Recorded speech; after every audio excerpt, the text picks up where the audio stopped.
Hadis pertama, ini bab pertama ya. Bismillahirrahmanirrahim. Allahumma sholli ala Nabi Muhammad wa ala alihi washabihi wasallam. Rabbi yassir wa'in. Bab pertama, babun ma kana alaihin nasu qabla mab'atsin Nabi sallallahu alaihi wasallam minal jahli wa dhalalah. Di bab pertama ini ada 4 hadis ya. Kita coba terjemahkan dulu arti babnya. Babu ma kana alaihi nasu qabla mab'atsin nabiyyi sallallahu alaihi wasallam minal jahli wa dhalalah. Bab bab atau topik ma kana alaihi nas, apa yang menjadi keadaan manusia qabla mab'atsin nabi, sebelum diutusnya nabi sallallahu alaihi wasallam minal jahli wa dhalalah, dari kebodohan dan kesesatan. Bab tentang keadaan manusia sebelum diutusnya Nabi Shallallahu Alaihi Wasallam, yaitu dalam kebodohan dan kesesatan. Bab ini membuka pembahasan tentang kondisi jahiliyah yang meliputi aspek akidah, moral, dan sosial sebelum datangnya cahaya kenabian. Oke, kita baca hadis pertama. Hadatsana Muhammad bin Yusuf an Sufyan anil A'mash an Abi Wa'il an Abdullah. Telah menceritakan kepada kami Muhammad bin Yusuf dari Sufyan, ini Sufyan as-Sawri, dari Al-A'mash, dari Abu Wa'il, dari Abdullah, yakni Ibnu Mas'ud radhiyallahu an. Qala rajulun ya Rasulullah, ayu akhadhur rajulu bima amila fil jahiliyah.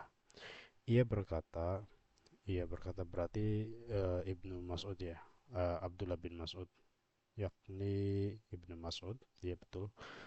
Uh, Ibnu Mas'ud berkata, seorang laki-laki bertanya,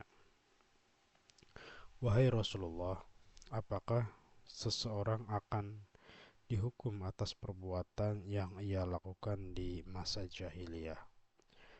Qala man ahsana fil islami lam yu'akhudh bima kana amila fil jahiliyah, wa man asa'a fil islami ukhidha bil awali wal akhir. Beliau Rasulullah SAW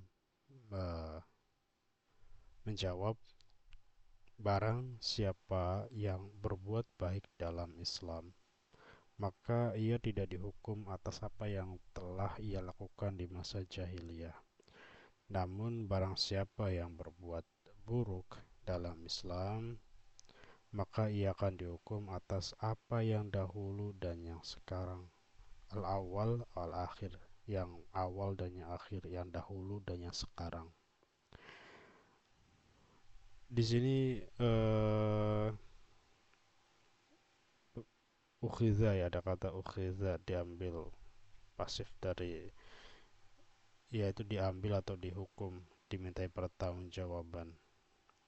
Al-awwali wal akhir, yang pertama dan yang akhir. Ini ungkapan yang mengisyaratkan kesinambungan tanggung jawab moral jika tidak ada perubahan hakiki dalam keislaman seseorang. Jadi sebetulnya hadis ini menegaskan prinsip tajdidun nafas, pembaharuan jiwa dalam Islam.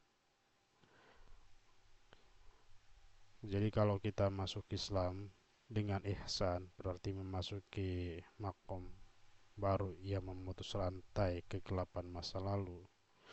Namun jika seseorang tetap dalam keburukan setelah Islam, maka ia belum benar-benar melepaskan dari sifat jahiliyah dan belum menghiasi diri dengan akhlak Islam. Nah, untuk yang pertama itu, ketika di sini konteksnya itu menggunakan kata ahsana. Ahsana itu ya artinya baik, tapi berbuat baik dalam artian lebih baik lagi dari yang sebelumnya, lebih baik lagi dan lebih baik lagi, artinya meningkatkan kualitas keislaman, bukan sekedar masuk Islam secara formal, berbuat baik secara konsisten.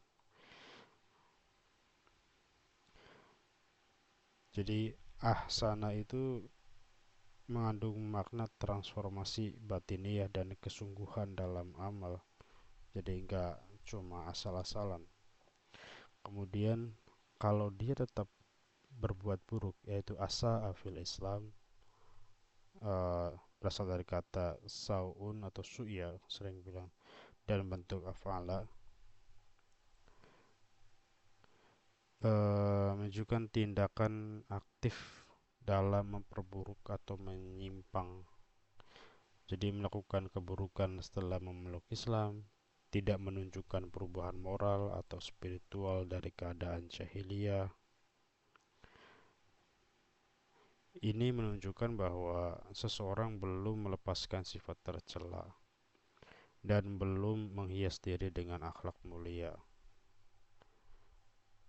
Jadi kesimpulan dari hadis ini itu, biarpun kita melakukan banyak kesalahan di masa jahiliyah, masa-masa kegelapan jahiliyah, masa-masa ketidaktahuan, kesesatan, tapi kita melakukan perbaikan aktif, baik batin maupun secara amal, maka tidak akan dimintain pertanggungjawaban atas apa yang telah kita lakukan di masa-masa jahiliyah itu. Tapi setelah masuk Islam, tidak ada perubahan sama sekali. Sama aja dengan bohong, itu sebenarnya formalitas doang masuk Islamnya. Maka dia tetap dimintain pertanggungjawaban. Jadi kalau ada fenomena orang masuk Islam, kemudian dia tidak ada perubahan signifikan berdasarkan riwayat hadis di sini, dia tetap akan dimintain pertanggungjawaban al-awwalu wal akhiru, artinya sebelum dia masuk Islam dan setelah dia masuk Islam.